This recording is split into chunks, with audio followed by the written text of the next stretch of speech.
Hey class, Mr.G here, going over the next project that we're doing in class. Today we're working on the Super Doodle. This is a precursor. Now, I started doing this project back in 2006, I believe. I was at a conference. I won't deny, I stole this project from another art teacher. She presented this project and I tweaked it slightly. Texture element decoration to rooms or small landscape illustrations. So I took it and I did it with words and names because I was working in middle school at the time. But then, like, it was like 2-3 years later, I wish I copyrighted or something because everybody says Zentangles now, and it's the exact same thing. But the project that I did, it was at a middle school level, and it was just a fun thing that my students always love to do. So looking at some pictures today because well, we don't have video for this. So for the Super Doodle, the students are going to write down a group of words. Now I really stuck with 4-letter words. I always preface with my students and said, hey, when you do this, make sure that you're doing words that are school appropriate. You don't want to use something that, I'm going to have to give you the attention for. So common sense. The words that we, just throw down. Me, I like fire a lot, so fire was one of those big ones, and then fear because we do a fear unit at the time, which was also really good.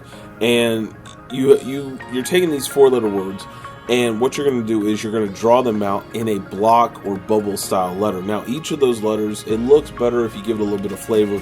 Don't make it just a simple blocky structure. Give it some curve. Give it some structure that makes it a little more different. That it just makes the design process a lot more interesting at the end of the piece. Now, once you have your word done, you want to at least do 2 or 3 copies of that on a larger sheet of paper. You want to make sure that your word is nice and big, easy to read. And make sure that, and when I do it, I always recommend to my students that you do it in capital letter. Don't do it in any lowercase letters, because A, it's sometimes hard to read. B, it's just kind of hard to draw certain elements of lowercase letters, such as the E, the R. Another tricky one could be a K, because larger K you could do, it looks more square when you do the structure. But make sure that you do it in a block or bubble style letter. So over here where we have just a single line drawn out for each letter, that does not give you the space that we're requiring for this project. This project is really devoted to elements of variety, principles of art, which is variety, and the element of art, which is space. And because you're dealing with the positive and negative space within the whole design, so you want to make sure that you're incorporating both of those elements and principles. Now, once you have your letters drawn out on your paper, now me, I like to have mine go off the paper a little bit. It just looks a lot better. It just gives a little more variety to it. But you can always just put them in the center. It works just fine. But you're going to take a ruler. Now, when I teach this, I tell my students you're going to drop the ruler on your paper 4 times. Now, 4 times is very specific because you're breaking up that space with 4 different lines. Now, when you drop that ruler down, you're going to have those 4 lines are going to break up the space of the overall piece. Now, the more times that you drop it, it does become a little more haphazard, because once you drop it 4 times, you theoretically have broken up that space at least 20 times. When we start going through it, you'll get that. But if you drop it more than that, it'll break it up even further, and doing the design element on that, and it still being able to be legible and understand what you've created, that becomes a kind of a harder thing to see. So 4 is what I really go with. So on your paper, once you drop that down 4 times, you're drawing the straight line from where the ruler dropped. You do not want it to be symmetrical at all. Symmetry on this project is actually a real it negates the creativity. So make sure that as you're doing this project, that you're really focusing on creating a piece that is just organic and free and not in a symmetrical order. So over here on this slide here, you can see that there are several different sections of just one letter. So the F here alone, we have at least 5 different pieces on just the F, and that's not including the spaces around the F. Each one of those spaces is going to have its own design element added to it. So over on this slide here, you can see how on a section of the F we have a wavy pattern, a fire pattern, some dot patterns, a positive negative space kind of line design here.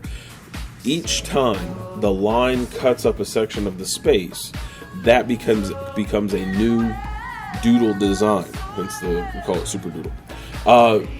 Now, as you're going across this entire thing, you do need to have, I tell my students on another sheet of paper, come up with a design page of where you've drawn out 20 to 30 thumbnail sketches of different designs that you're going to add to your piece, so that you can just grab it, you can just look at that piece of paper, say I'm going to do that design, put it in this section, and just keep that ball rolling. That is essential. You want to keep this piece moving. You don't want your kid, you don't want students to become stagnant in trying to figure out what they're going to design next, because as this piece moves on and it does become harder to come up with different designs, having a bank where they can just go and pull those designs from, it's just so much more easy, and the students stick with it a lot better. So one little caveat that I really kind of stress is make sure you do a sketch pad work where you're putting those designs down. So looking at these designs, each one of these are slightly different from the last one, and so that when you have a finished piece, you have full decoration throughout the entire page. The word on this piece is love, Love, and they did the cursive E, so it looks like a 3. The O, nice spiral design. The L has that kind of hook on the end of it, nice drawn up section. So the letters are overlapping, the letters are going off the page, the lines are cutting up the space in organic matter, and there's tons of designs to really accentuate everything that's going on in that piece. That is just the selling point of the piece, that positive negative space, so you can see the lights and the darks and how they work together. Now, looking at some of these details, I do want to stress that you're not having to come up with, you're not really pushing your brain too hard on very different designs. One of these designs was this one girl, I don't remember her name, but I do remember this piece, so that's why I use it as an example. She took these just little dash lines, and in one section it was a single line, in another section it was lines like you'd see on a street. To the third time she'd have 3 rotational pieces, and then they rotate 9 degrees, and so to going out, and those 3 things cover up those elements, those sections that she's working on, but it's not a major structure change. So each one of those is just a little bit, just those little bitty changes create new patterns. Same thing with the L's with dots on them, to the squares, to little popcorn pieces. There's just so much going on in this piece that gives it a lot of variety, and it's just a nice, fun piece. All right, now looking at this one, the next slide here, where we see the word in the middle is hate, H-A-T-E. This is done by one of my, I don't want to call him my favorite student, but kid was with me for 9 years. Feels like he still emails me. He's works at a bike shop now, I believe. But he emails me questions about art so often. It's one of those long-term students who wants to make sure everything's cool with me, and I make sure everything's cool with him. It's a good kid. He did this piece. So before you judge a student by the work that they produce, sometimes it's just more fun to look at the piece that they did rather than judging them for what they created. So hate is the picture here, but I always like to use this as a great example because he really went there with it, with the skulls that are overlapping to the S's and the top of the H, to the grid pattern, to there's lights, there's darks, there's lots of darks on one half of the page, there's lots of lights on the other half of the page. There's a balance there. It's kind of where you have the lighter section in the dark space on the left side there, right in between the 2 top branches of the H, that square inward pulsing design, to the middle of the T, that the crossbar there, where it's that nice thick V pattern that's repeated over and over, kind of like a chevron design.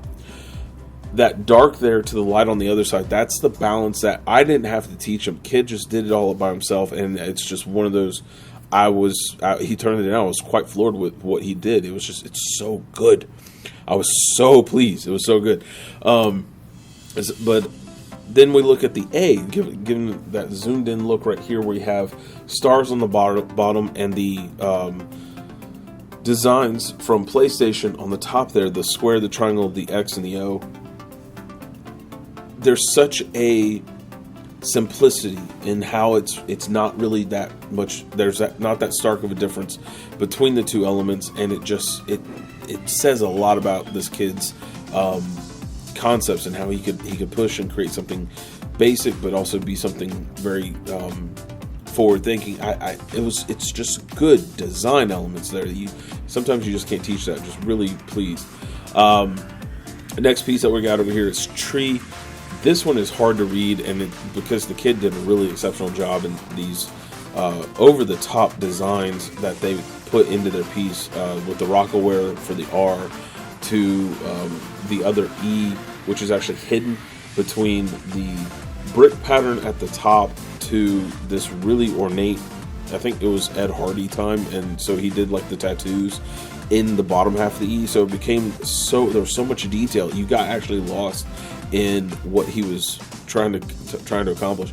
Now, one thing that he didn't do that's actually kind of the finishing touch is going around each of the lines as well as the letters themselves with a black Sharpie, and just to really push that letter out a little more so it's easier to read. That's the one thing that wasn't done, but you can see why that would be a necessity to adding that in there, because it really strengthens the design overall. Now we're going to look at a couple of things that I thought were just like people who did the project but just didn't really push themselves too hard. Such as, look, this piece that they finished mostly with pencil and that should have been done in pen.